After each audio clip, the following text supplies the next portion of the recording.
The debate of behavior running out of licenses has been currently making the round. With only a few older classics left to be put into the game, they for real have to put in more modern horror licenses, which would be the way to go if I'm honest. With Terrifier and Megan becoming the new A-listers of slasher characters, I'm pretty sure that they are missing out on some true bangers to add into the game. That said, this video is gonna share an idea for a more mainstream license. As a comics guy, I'm all in for adding a specific character from Marvel into the game if adapted right.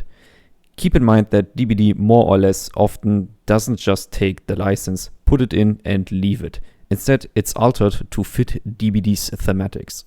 Sadako, as an example, was an interesting case, as she isn't what you would think of as a slasher. She also doesn't chase anyone in the movie, therefore she became a stealth killer with a stationary teleport only appearing when it's too late. What's also interesting about her is that she still doesn't touch a survivor once with any of her animations, which is still true to the source material. Let's look at another example. Springtrap, who got introduced very recently, is a fantastic adaptation, as many were worried that the chapter would get sanitized for a more consumer-friendly audience.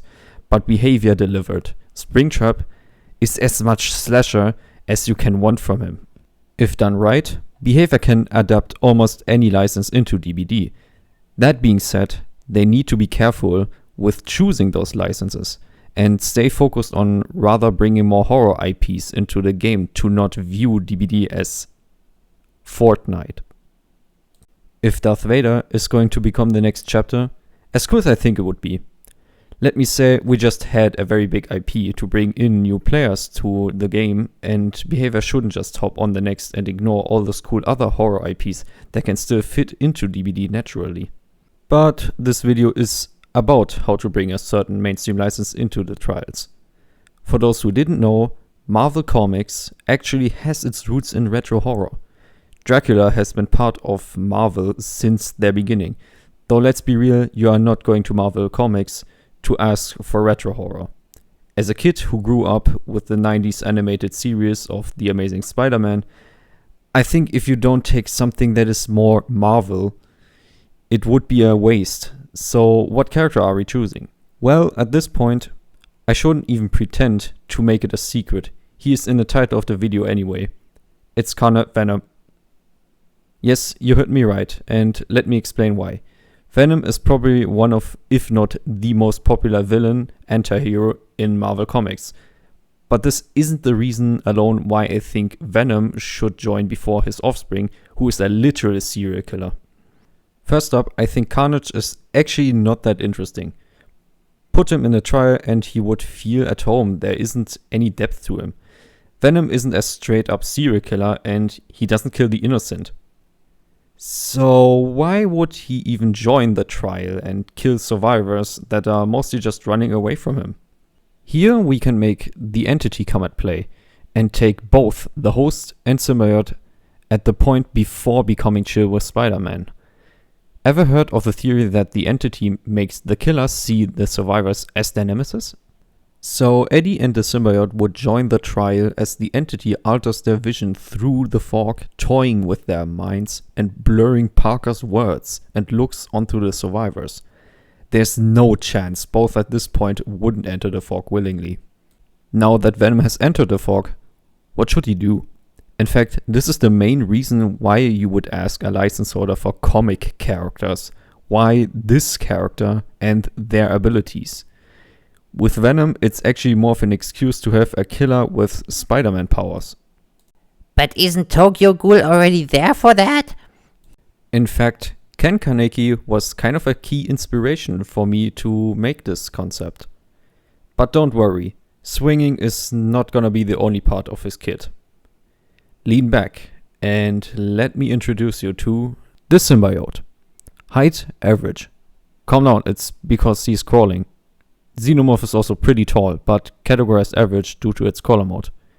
Walks by 4.6 meters per second and has a 32 meter terror radius. Primary weapon is his bulging fist. The power will be called Exile from Clintar and comes in two parts. Sinister Swing, which works as follows. Pressing the M2 button launches a tendril. Hitting terrain immediately lets you swing towards it.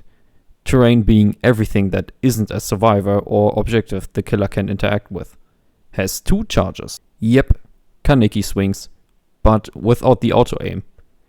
It was either going to be a climbing mechanic or swinging, but climbing wasn't working for what I wanted with Venom and DBD, and I think we would miss out on his superpowers, which also includes webbing.